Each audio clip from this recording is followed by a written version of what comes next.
Thanks everyone for coming.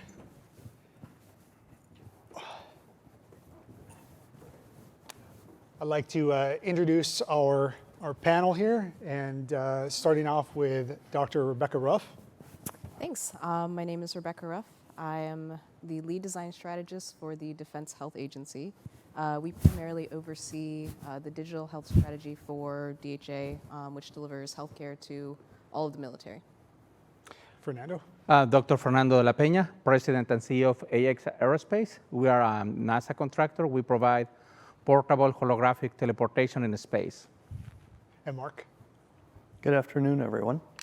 I'm Dr. Mark Shusterman, a surgeon by training. I've been involved in early mid-stage medical technologies for much of my career, serving as a senior executive at a number of startups here in Silicon Valley. And I'm a medical advisor to AFWERX. Thank you for being here.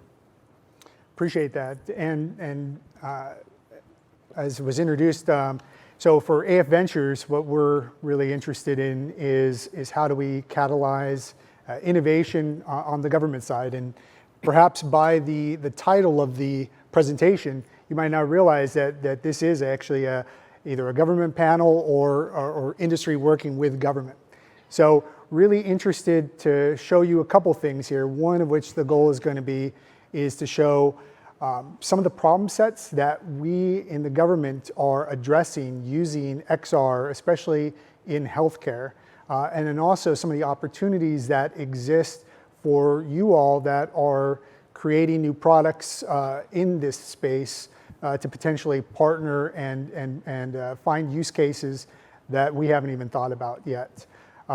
So on our side, on AFVentures, we have annually $1.1 billion that we are putting towards startups, small businesses that are helping to solve problems that we have currently in the Air Force. But you're going to see today that it's not just the Air Force here. This is a DoD-wide and government-wide problem set that we're trying to solve for. And I would like to start with Dr. Ruff, who actually represents the Defense Health Agency, to speak on some of the work that they've been doing around XR and some of the use cases you found on that. So over to you. Sure. Just because I know everybody might not be as familiar with different parts of the government space, the Defense Health Agency is the overarching DoD entity that's responsible for delivering healthcare to 10.5 million military service members, their families, and retirees.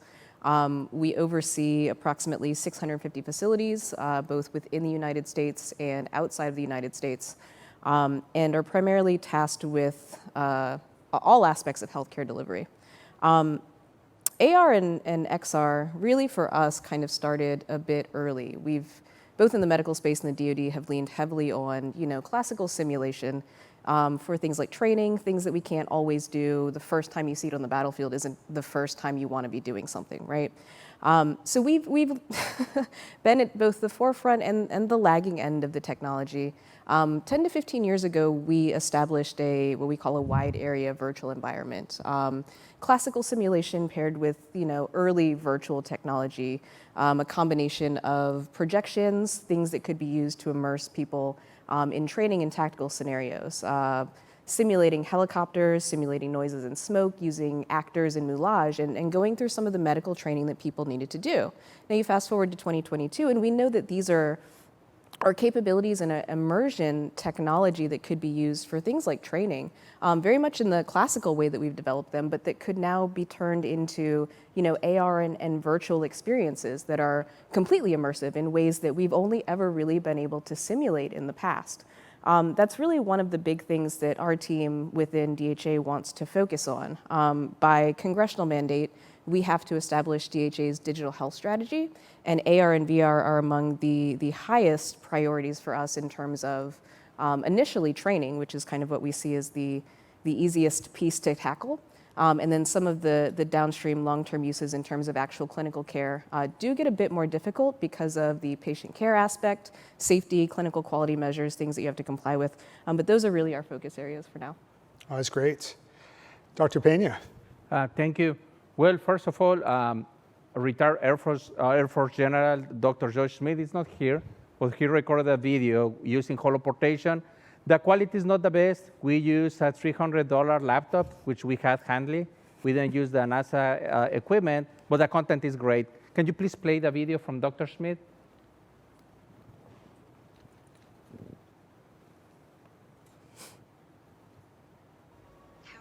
Not that one. The one from Dr. Schmid, please. Not the one from Luke Skywalker, There you go. although we heliported him as well here. We can do that. Okay. There you go. On October 8th, 2021, our team were the first group of humans to be holoported from the Earth to space, to the International Space Station. We believe this is a wonderful new form of telemedicine, human communication, and exploration. The four immediate use cases we have are for private medical conferences, private psychological conferences, private family conferences, where we can bring the crew member down to the family, as well as bring the family on board the space station into space. And lastly, for telementoring, where we can bring the best experts to the location and work together on a difficult form of equipment or a difficult procedure. It was really exciting to be able to connect with the crew members on board. We did a one-way holoportation where they took our entity and moved it up to the space station. And in that form, a crew member could come back 3 minutes later or 3 weeks later, and we would be at the same location interacting with them. Secondly, our team also was involved with two-way holoportation. That was incredible to actually have the space station racks brought down in front of us and the crew members brought down to us in mission control. It really felt like we were looking into the future, making science fiction science reality. This is an exciting time for telemedicine. We can take physicians, nurses, medical technicians out to the patient, to themselves, to their location, to their home, where they feel much more comfortable. It may be in a remote location where they can't normally get into the physician's office. It's long distances for them to travel. Thirdly, we can take physicians and subspecialists out to remote locations, very remote locations. Say it'd be on a deep sea oil rig, or even after a natural disaster like a hurricane or an earthquake, where you cannot get patients or physicians to the patients very easily. We can take those specialists right to the location and have them see patient after patient. We really want to add new things to this holoportation as well. Haptics, where I can actually use my hands and feel as I examine the patient, I can feel his or her neck. Or as an engineer, I can move things on board the space station. So I can move levers, or I can move objects, and I can feel the motion of those objects. We can also actuate controls of pumps, etc. This is a new form of exploration for humans. We can take them long distances into space or under the sea. They're going to be here in their location. Their physical body will be here, but their entity will be transported and holoported to a new location. It's so exciting to not only be able to travel, but to have people experience spaceflight. Only 500 people have left the surface of the Earth so far, but now we can take literally thousands of people to orbit and also bring them down from orbit and experience spaceflight and human exploration together.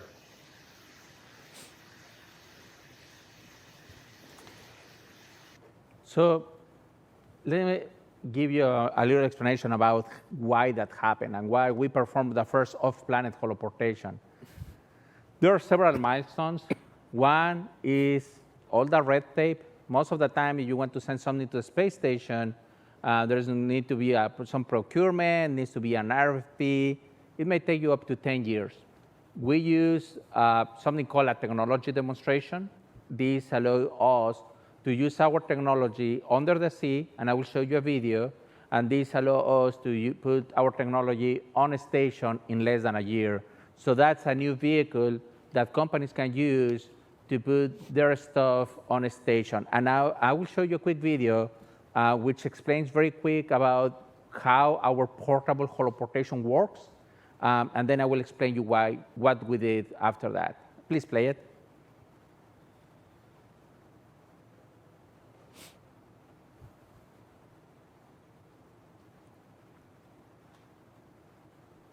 Help me, Obi-Wan Kenobi. You're my only hope.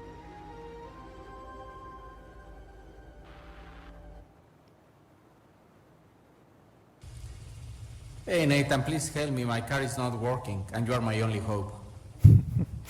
Yeah, one second. The user can interact with its partner's 3D holographic model in real time within their physical environment. The market size will be $50 billion by 2026. Currently, the market in 2022 is $9.7 billion, $13 trillion by 2030. Our patented application is the only portable solution working on real time. Operational in the International Space Station, one of the toughest environments to test telecommunications, we performed the first off-planet holoportation in human history. One application, multiple devices. The holoportation also works using your iPhone or tablet to deliver a more intimate experience that is not possible with a video conference. There are multiple applications, for example, in education, which we currently have at the University of Houston. Military applications that will allow you to create unique memories. Also in the health, engineering, and business industries. Established in 2012, we have a stellar past performance. Our patented technology will put you ahead of the metaverse universe. Contact us now, www.aexa.com.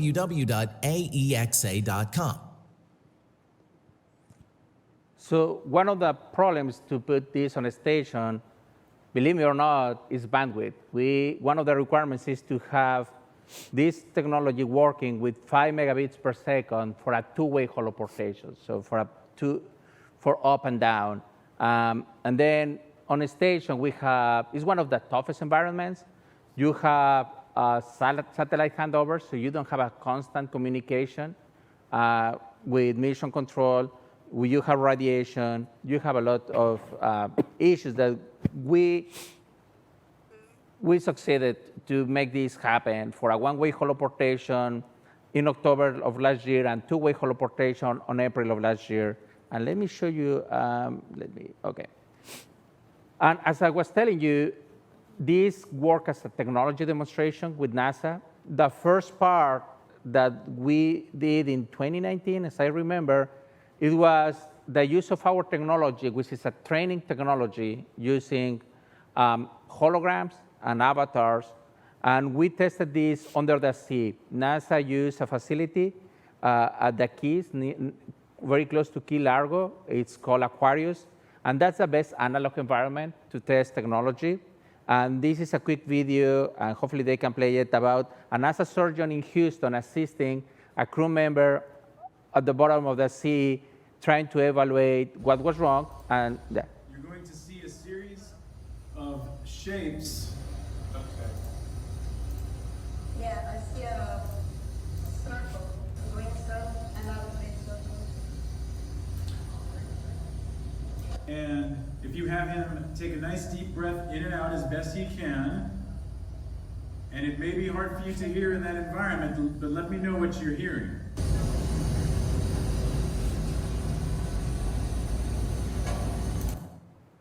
So on the left, you can see what the surgeon is seeing. On the right is what the crew member. And the crew member had the possibility of having procedures here. We were able to overlay holograms over a human body, which is tough. Computer vision, you can overlay a hologram using a QR code, but not using a human body. We did that. It was a success. And Dr. Schmid told me, hey, I really like this, but people is not very happy with avatars. And there's a reason, the uncanny valley. He said, what else can you do? And I said, well, I heard that Microsoft, they developed something called holographic teleportation. They use 106 cameras. They require 665 megabits per second. But we maybe can change avatars for holoportation. And he said, yeah, let's do it. After a while, we learned that we only have, instead of 106 cameras, only one camera and 5 megabits per second. But we made that happen, and it was a success. Dr. Schmid sent a press release which went viral. You can read it on every single language. If you just Google NASA holoport, you will find it in every single language. It went viral, the first off-planet holoportation in human history. What was interesting from the medical aspect and the human factor, we had the astronaut, Kayla, and she performed a holoportation with Dr. Schmid. The interesting part is her reaction. And let me play this video. Can you please play the video?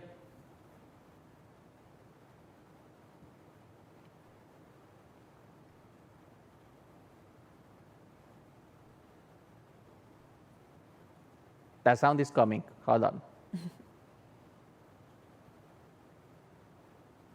Houston station reporting that I can now hear audio. The hologram image, however, has gotten really, really close to me. Didn't know a hologram could invade my personal space, but it's happening. So her reaction, it was interesting from a medical standpoint. Like she said, I never believed that a hologram can invade my personal space, but in her mind, Dr. Schmid was there. And that tells you that that holographic teleportation gives you a better level of intimacy.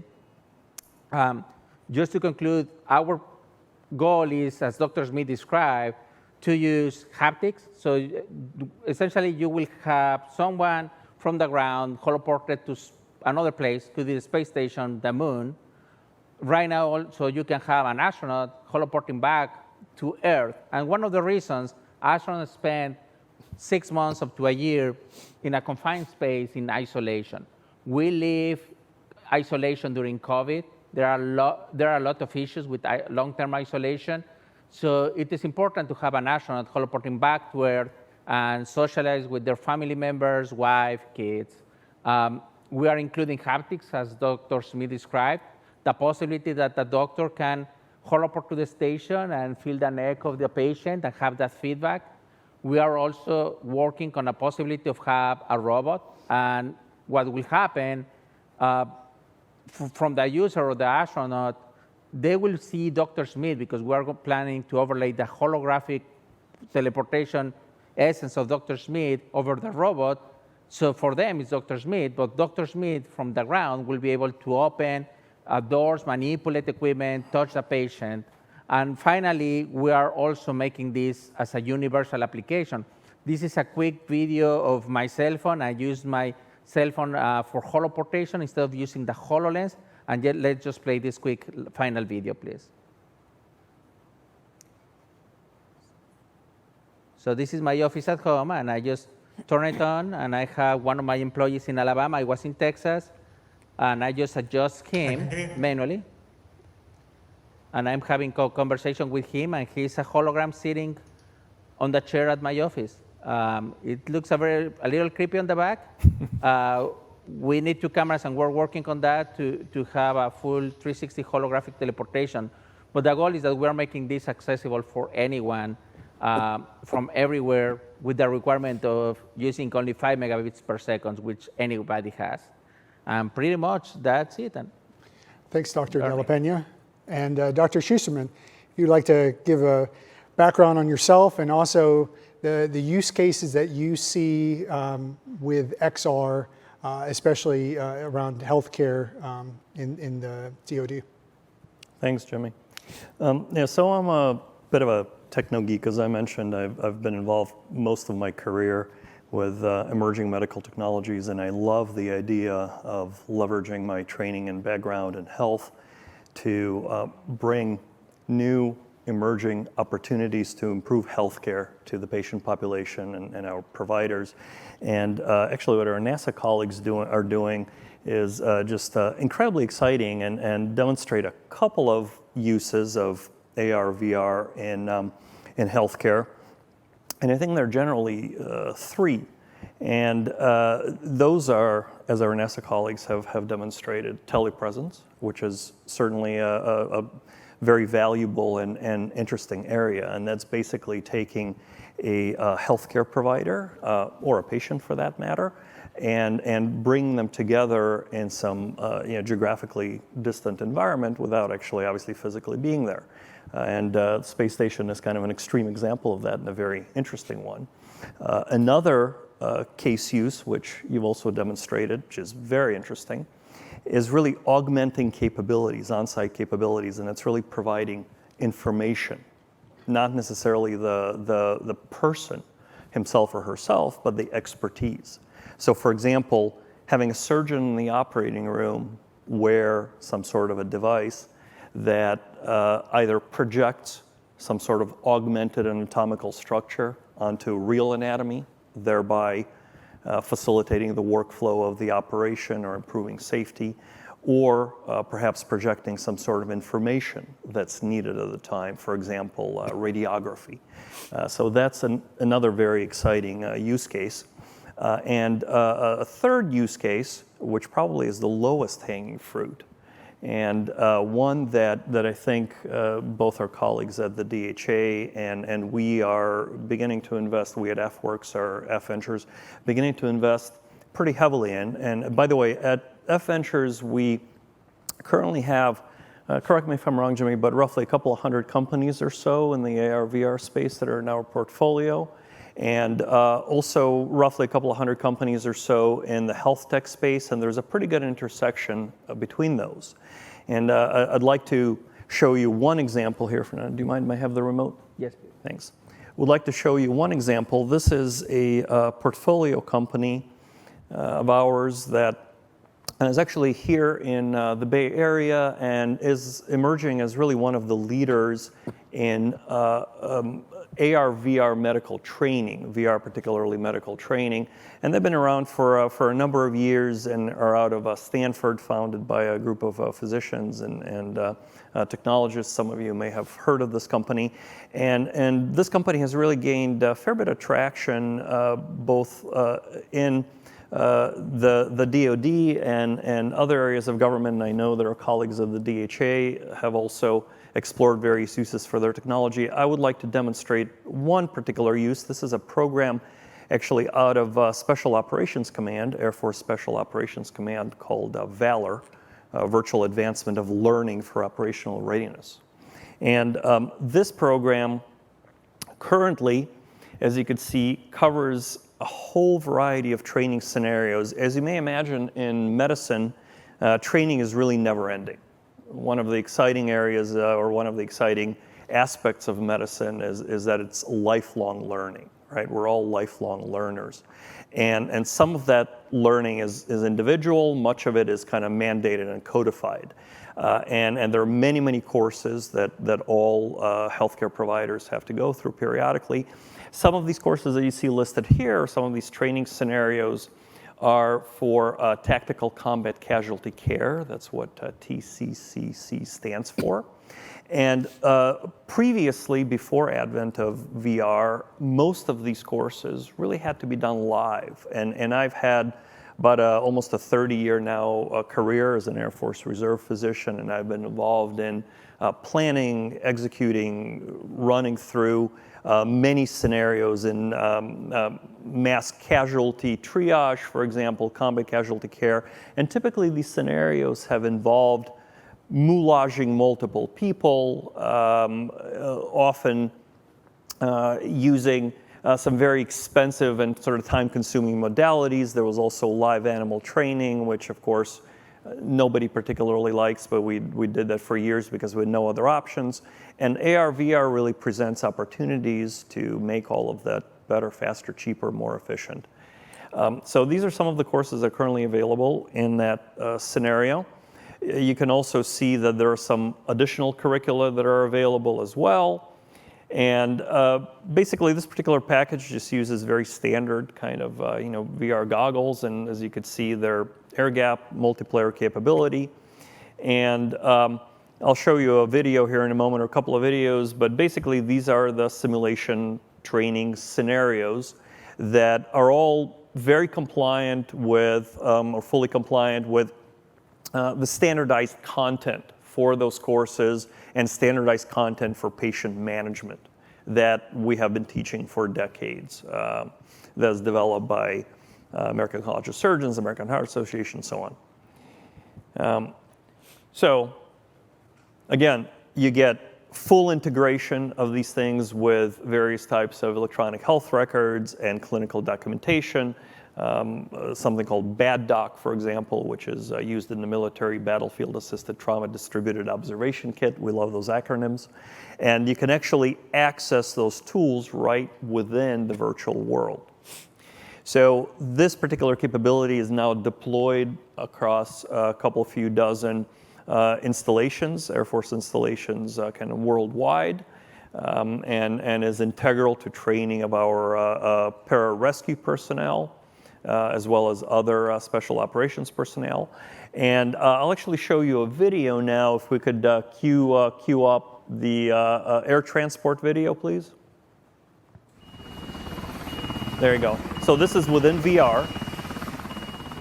I'm gonna check pulses. Not getting any pulses. Go ahead and start CPR.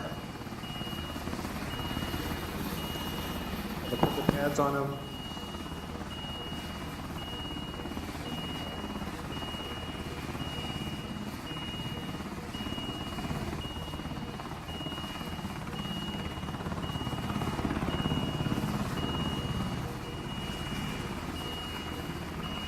And you can see right there, ultrasound is available, right? Here. So something called a fast scan tool that we commonly use for trauma assessment, and it's available right there in the virtual world.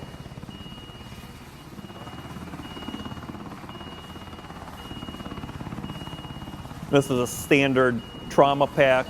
You can see it getting ready to do a chest tube there. Compressions. Making the incision.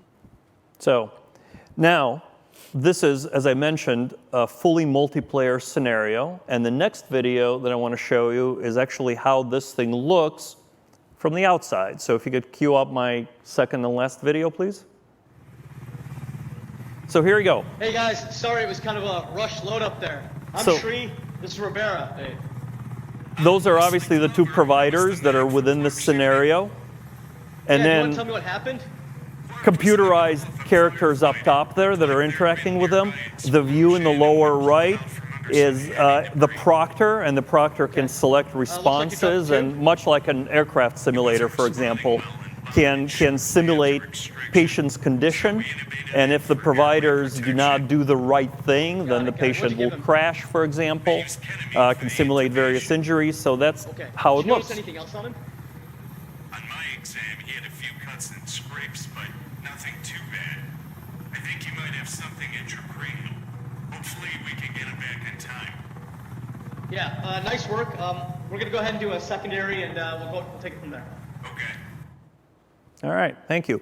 So this particular scenario obviously is combat casualty transport in a helicopter, and those individuals, they're the computerized individuals, as well as the providers doing the training are meant to be pararescue personnel who train very intensively and do this for a living, and their sort of motto and reason for being is to save lives, and there's a great deal of very specialized and often very dangerous training that they go through all the time.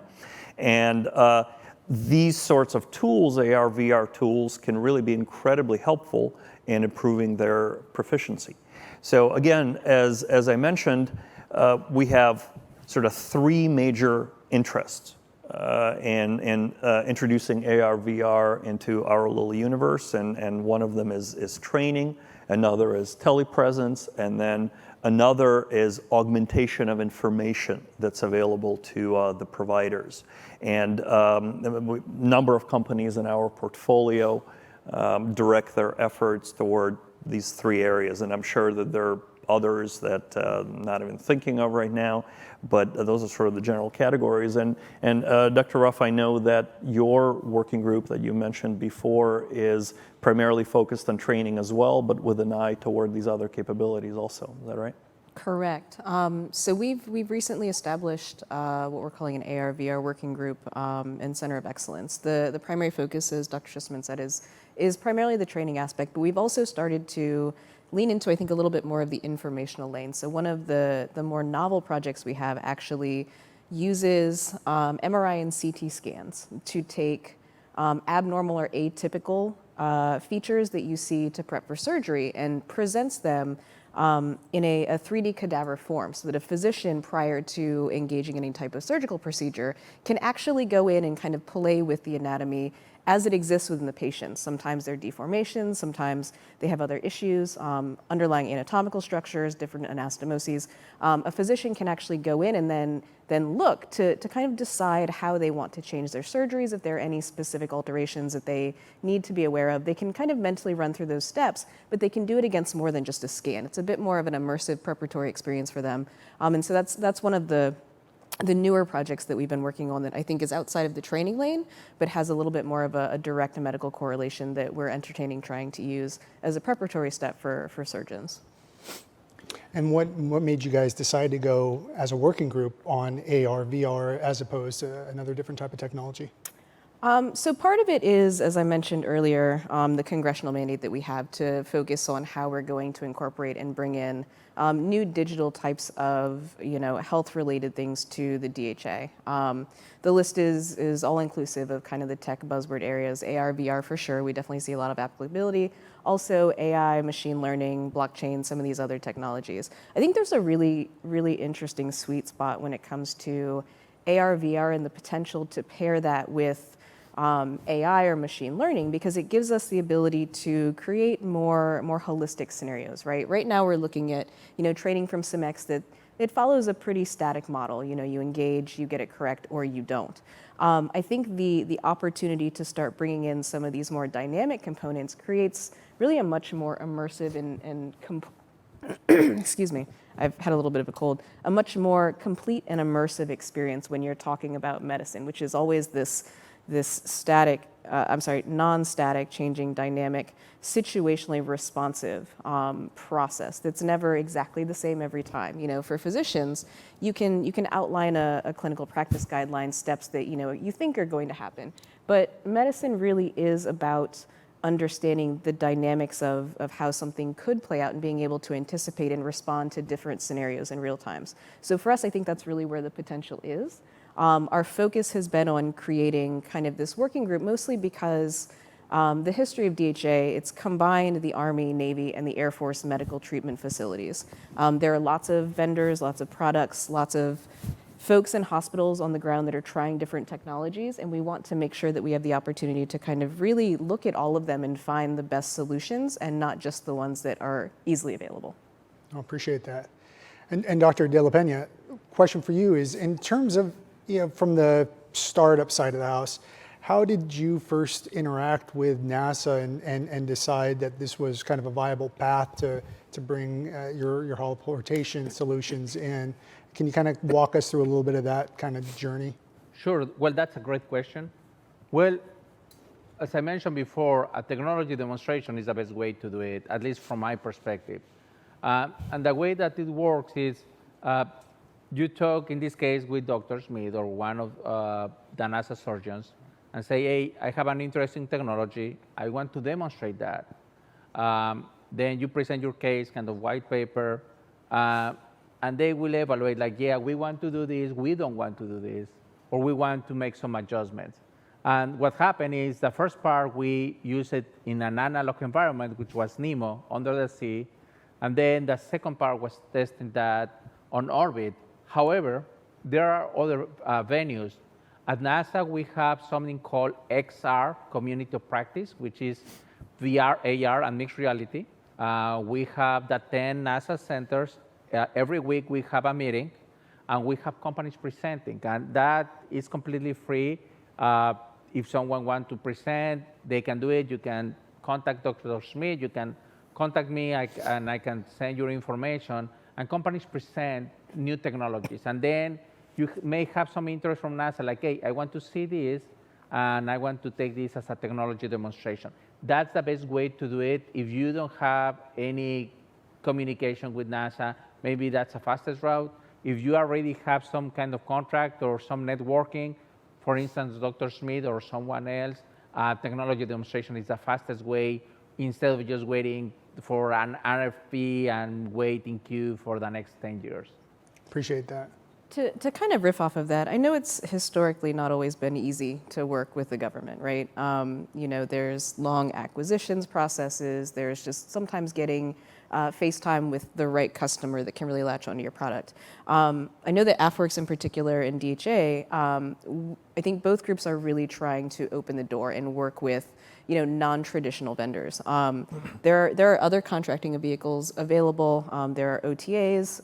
DHA itself is holding an industry day to try and engage the AR and VR community in terms of vendors, but it doesn't always have to be a very long, drawn-out process. It certainly can be, but the government actively is taking steps to establish things like the SBIR program, Small Business Innovation Research, which can provide seed funding for different phases of projects that aren't fully fleshed out, right? That are really research and development type projects where we want to see the projects that you guys are coming up with, ideas that you have, and try and see how we can work together to come up with a solution that works for everybody.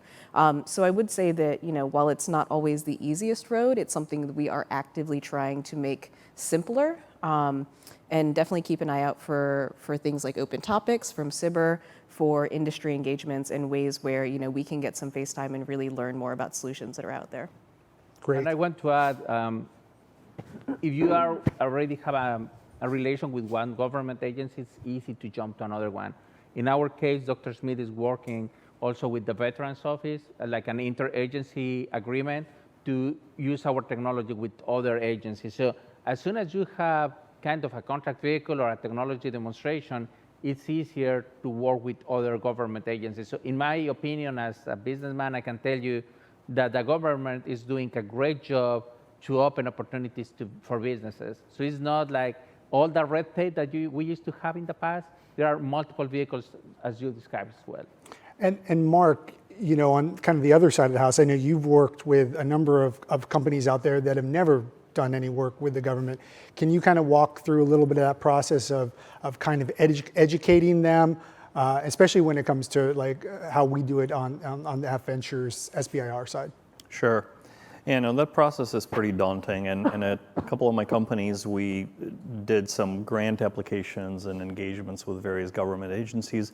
And it's always, there's always some trepidation involved and certainly work. We, as Rebecca mentioned, really are striving within the various innovation groups that really have arisen over the past 4 or 5 years, a number of government agencies, much as AFWERX, AFVentures appeared with the Air Force. We're really striving to make industry engagement much, much easier and much friendlier as we really recognize the value of these partnerships.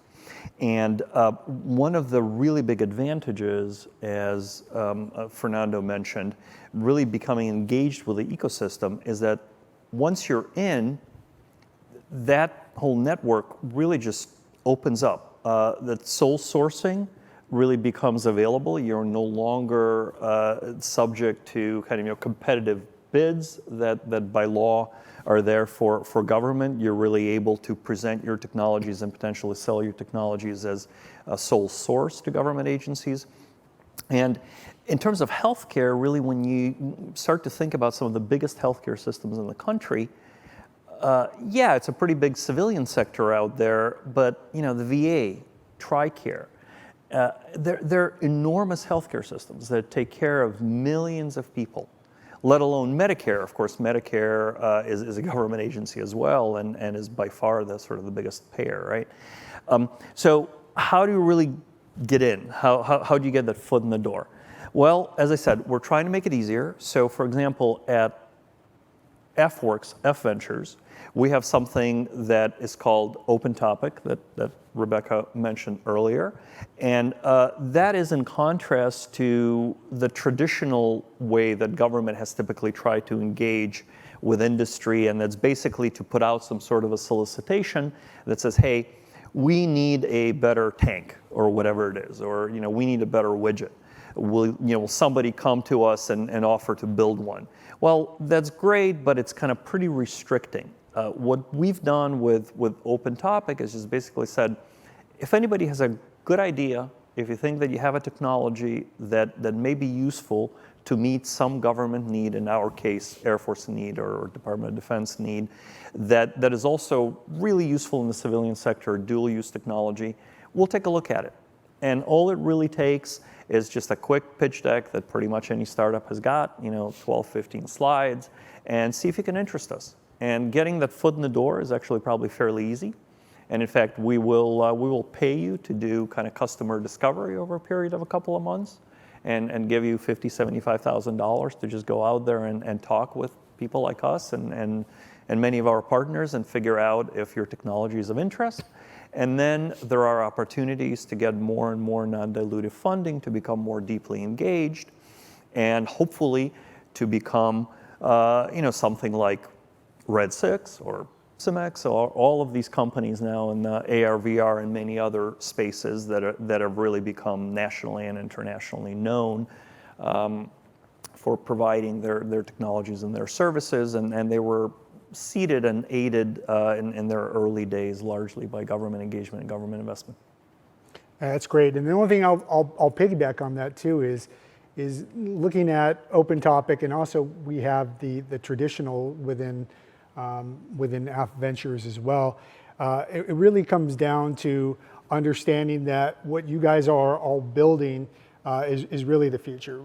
R&D spending over the last 30, 40 years has shifted from the government to the private sector. So we don't know what we don't know. And that's why we decided to create this as a ways and a means for you all to say, hey, what we're building out here actually might have some applicability to your mission set. So it's really that is kind of the genesis of all of it. And in 5 years now, the program's grown to now, again, over $1 billion annually. And it's just really exciting times because, again, we're all trying to solve really difficult problems. And this is just one kind of use case, healthcare, and it's a big one, especially on the DoD, on the government side, post-COVID, that's become one of our biggest uses. So really appreciate all of you spending the time today to educate everyone. And we want to open it up to questions now to the audience here with just the last 5 minutes or so remaining.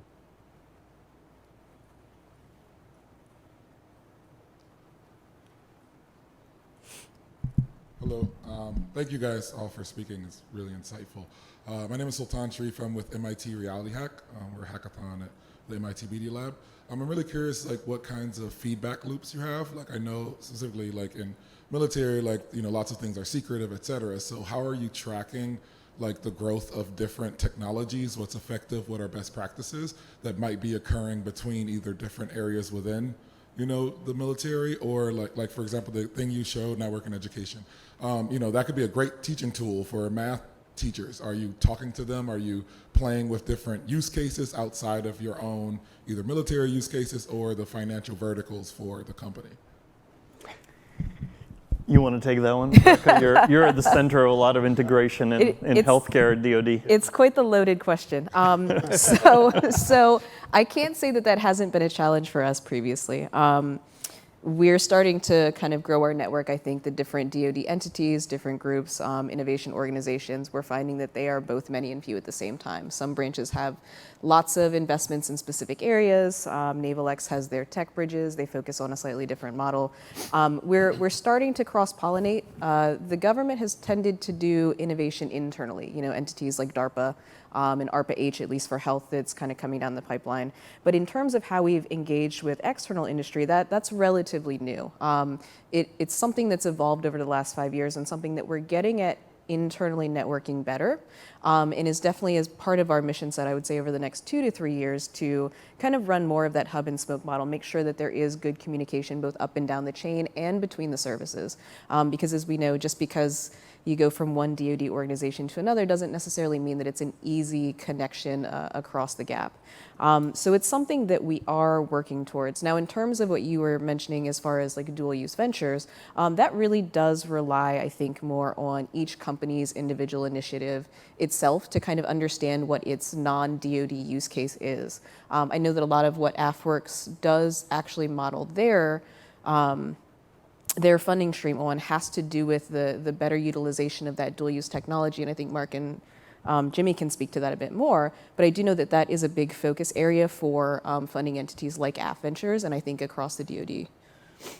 Yeah, and I'll add to that that's exactly right, Rebecca. I'll add that AFVentures really was specifically, and AFWERX was specifically established, as I mentioned, to improve engagement with industry and emerging technologies and to really kind of reform the way that we've done business for the last 50, 60, 70 years through kind of really all the Cold War, just working with these large defense primes and to really make emerging technologies much more accessible to the government and to make government much more accessible to the emerging technology community. So there's much more transparency and at least we're trying to establish that, and much more communication and much more engagement. And we are focused on dual use. It's hard to imagine anything more dual use than healthcare. Now, you know, I mean, there's some, clearly, since we are the DoD, there are clearly some use cases that are less dual use than others. If you have a hypersonic nuclear warhead, we're probably still going to talk with you. That may not necessarily be dual use. At least one hopes that there's not much application for that in the civilian world. But much of what we do is really dual use, and that does involve a lot of communication and also a lot of partnerships within the government and outside of government. And we do also have ways for you all to scale as well too. So it's not just even kind of the initial award. There's steps along the way that you guys can now scale. One of which is now our new Strat5 program, which allows a current phase 2, the effort, you know, a prototype effort. If it's shown that it's working well within the DoD, then there's ability to be able to have matching dollars added to that from both the SBIR side of the house, but also from your government customer. But then also we help to ramp it up by having investors, outside investors, be able to put money into that. So it's really been a way now to expand, and I think our current awards now go all the way up to $60 million on that. So it's a great way to kind of build that up to make it hopefully into a program of record. And then one other pitch I'll say too. You know, we've been mentioning, Mark has mentioned in terms of the current open topic. We have one actually open as we speak. It just opened, I believe, 3 weeks ago. And it extends all the way out till the first week, I believe, August 8th. So really within that window, we have a number of opportunities. If you want to take a look, AFWERX.com is the site to find that on. All right, and looks like we're being told that is time. So again, I really appreciate all of our panelists for being here today, and thank you all for attending. Thank you.